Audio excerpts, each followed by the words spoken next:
special is not the fact that it left the factory as a 440 Super Commando GTX in '67, even though it was the first year of a GTX. What makes this car special, it was the test mule car for Chrysler R&D. Not only did they test at the racetrack, but they also tested on the street. This was, for all essential purposes, a factory-backed street racer.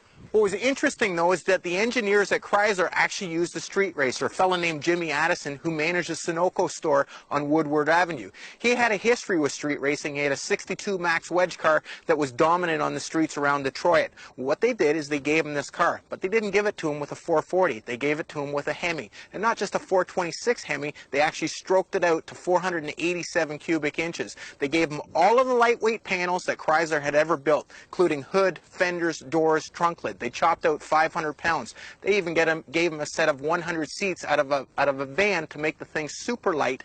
Car actually weighed about 3,200 pounds by the time it hit the street. Now, what does a street car run in street trim with mufflers? How about 1060 at 132 miles an hour? Don't believe it? Come with me. Well, even though the car is a street legal car, you know this thing really belongs at the drag strip. As soon as you turn it on, you got the electric fuel pump. You've got the tax sitting on the dash. You've got a shift light in front of you. You've got a shifter that belongs in a race car. And you've got a set of seats that are out of a van to keep the weight down. This car was purpose-built to do one thing only, go straight and do it fast. Now, in order to get the traction this car needed to run 1060s, they had to get a fairly big slick underneath. So what they did is they actually pulled the wheel wells out slightly to make room for the big slicks. As far as drivability, well, I wouldn't want to drive too far, but it is definitely street legal. One of the things that's hard to comprehend is this car is loud and it actually has 4 mufflers underneath me here trying to dull the noise. I can hardly wait to stand on it. All right, hang on.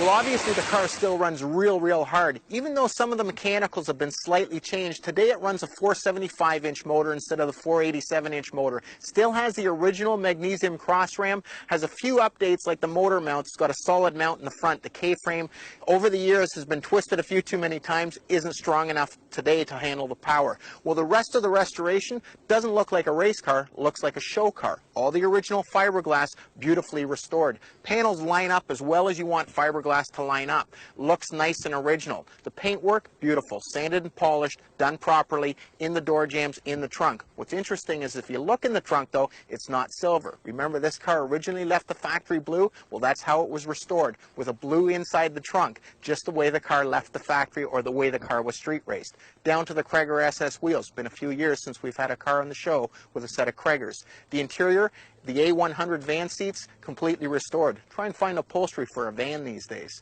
The rest of the interior, all the dash, all the gauges, nicely done. There's been a few additions as far as the shifter and a couple add-on gauges. That's just to make sure that the motor's working properly. Have a look under the car. Look at the exhaust. Those 4 original Cadillac-style mufflers, they're still. Now, they've all been jet hot coated so they don't rust, but the original look is like it was back in 1967 when this car ran on the street. Now, as far as value, the value isn't in the fact that it was a 440 Super Commando with somebody stuffing in a Hemi motor. The fact of the matter is, the value in this car is it was the only time in history that really a big corporation like Chrysler backed somebody like a street racer on the street. So what's the value of this car? Dubbed the Silver Bullet in 1971 by Carcraft? Well, we know it's north of $100,000. How far north? That's up to the buyer and the seller.